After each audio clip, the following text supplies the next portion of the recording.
It's day 50 of no load shedding today, the longest period of uninterrupted electricity supply, while Electricity Minister Kgosientsho Ramokgopa has attributed this to Eskom's improved generation capacity. To help us unpack this, we now speak to Eskom's board chairperson, Mteto Nyati, who's joining us via video link. Mr. Nyati, good morning. Thank you so much for making time for us. Are we out of the woods? Good morning, Aldrich. Thank you so much for having us. First, let's celebrate the 50 days. And secondly, I would say that we're also looking forward as Eskom to another 50 days of load shedding. But we are taking it one day at a time.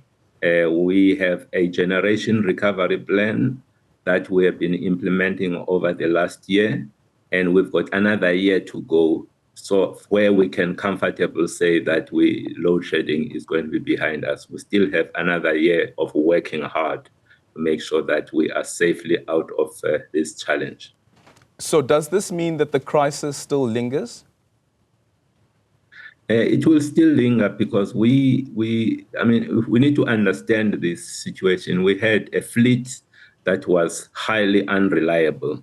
In order for us to safely say that we are out of the woods, we need to make sure that we touch almost all of those units and do the proper maintenance. Right now, we've done a sufficient number, and that is giving us the reliability that we see now. But if you can see, for example, the key indicator that one needs to look at is this thing called unplanned outages. On average, those outages were sitting at about 18,000 megawatts last year. Right now, we're sitting at about 11,000 megawatts, which is a good thing. Coming down is a good thing. We need that number to be below 10,000. A few days ago, when the minister announced the 70% EAF, that number was sitting at 9,000. It was the first time in many, many years that we've been able to be below 10,000. We need to stay there continuously. Yeah. Is Eskom currently delaying maintenance? Delaying maintenance? We actually... yeah. What we have done, Aldred, what we have done is that over the last year, we have not delayed maintenance. We've actually done planned maintenance last year. We've done a lot of maintenance. The maintenance that was done last year is more than the maintenance that was done over the last 3 years, in just 1 year. That is why we are where we are now. Always in summer, you do a lot of maintenance, and as you get into winter, you move back those machines into production to make sure that they are available for the increased demand in winter. So right now we are reducing the maintenance. It is in line with our plan. That's how it should be. As we get into winter, we'll go even further down. Then when we come back out of winter, we'll take even more equipment back into maintenance. That's just how you run a utility like Eskom. Yeah. Some people, of course, have been suspicious, and you've been trying to address this issue as well. But what is it about the approach that the current board and the executive that has taken that is different to what we had in the previous past 5 years? What is different? So what is different, I would say then a couple of things. The first thing is leadership. For me, leadership matters. You need to have people that get it, that understand what is going on. They can be able to pick up when information is coming up from the ground, either this information is a good information or not so good, and be able to hold people accountable. But when you've got leadership that is not so clear and just accept anything that's coming from below, that's a problem. So we had to change leadership within this company. We hired a seasoned generation person who truly understands that environment. He, in turn, made sure that all of the power station managers had the right leaders in place. So there were changes that were made there.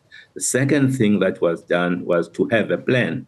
It's one thing to wish that, hey, we need to get rid of load shedding, but how are you going to do it? So we find a simple way of executing this. We found that there were 5 power stations that were doing well. We made sure that we would maintain those power stations and even get better. There were 6 power stations that were contributing 70% of our problems. We paid attention to those. That's why most of last year, those power stations, we did planned maintenance on them. Yeah. And then the third thing is to make sure that you put the resources that are required. You can have a plan, but if you do not implement the plan, that's a problem. That's which is the big problem of South Africa. We dream, but we can never execute. That's what we did here. We implemented. Yeah. And then when it comes to the management at the power stations, what has changed at that particular level? And there was also decisions and suspensions that happened, and some of those people that were suspended have now also been reinstated. But at that particular level, at the power station management level, what is different now? So what is different is exactly what I indicated, is that the new leader of generation, what he did when we appointed him in March last year, he looked at all of the power station leaders and made sure that we've got the right people to lead those organizations. And he made some key changes, meaning bringing people that get it, that understand. And the big issue sometimes when we've got leaders that do not really know what they should be doing is that you end up not following the disciplines that are required. I always equate this to parenting. If you've got parents that are not parenting, you can understand what will happen in that house. There is going to be chaos. It's the same thing in a business environment or power station. If you've got a leader that is really not paying attention to the details of running that power station, we'll have people not coming to work on time, not doing the necessary standard operating procedures, not following certain guidelines. We end up having chaos. So by just putting the right people who instill the disciplines that are required to run a business like this, it makes all of the difference. So that is what was done by Becky.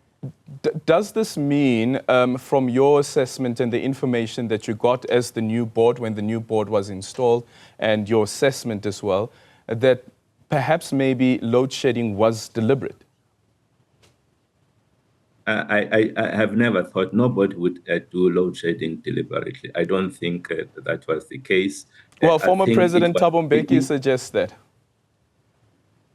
Look, I was probably talking at a different time, but I'm just looking at what has been happening recently.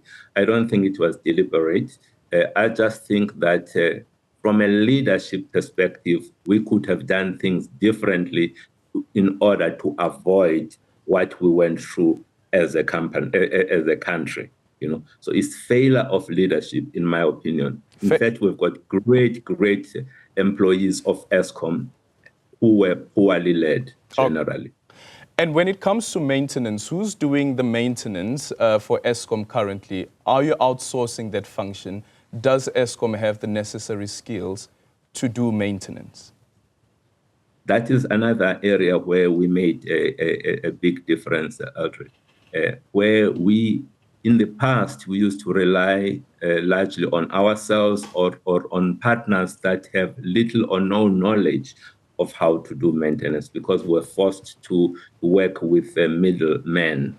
And the changes that were made was to work directly with the original equipment manufacturers. These are people who manufactured, build these power stations, and connecting and working with them whilst doing maintenance. It makes sure that you do things the right way. When you bring back that unit from maintenance, we are bringing back a machine that is close to being new, because people knew what is it that they were doing. So that is another big change that was done. Okay, let's quickly look at your scenario planning. Do you anticipate that there will be another application that will be going to NERSA for a tariff hike? Do I anticipate? Each and every year, we do what is called a a multi-year price determination, and we look at our cost. And what is important is that we need to make sure that the cost that we are running this business with, we're able to recover those costs. This is what was called cost-reflective tariff.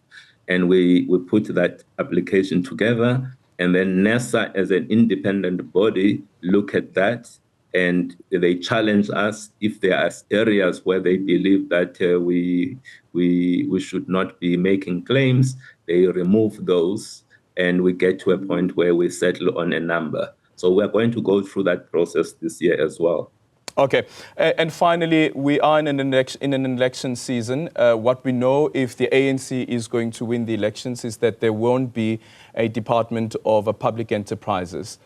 What does this mean for Eskom? And also, has Eskom sat down to discuss, in terms of your scenario planning as well, what happens in the case where you have a political party that forms part of a coalition, if there's a coalition at a national level, who is actually pushing for the privatization of Eskom?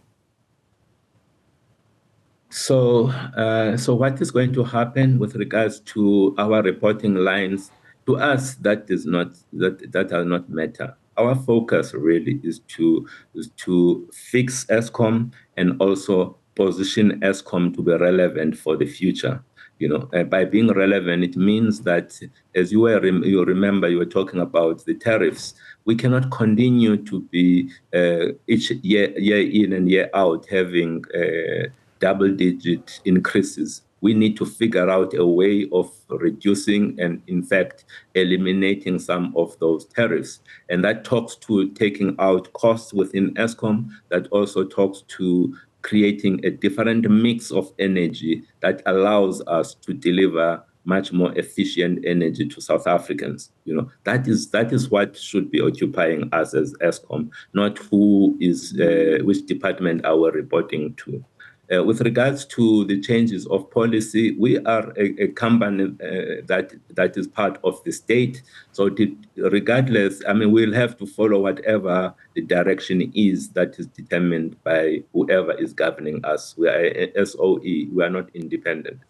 Thank you so much for your time. That is Eskom's board chairperson, Mteto Nyati, speaking to us there about 50 days of uninterrupted supply of electricity, no load shedding.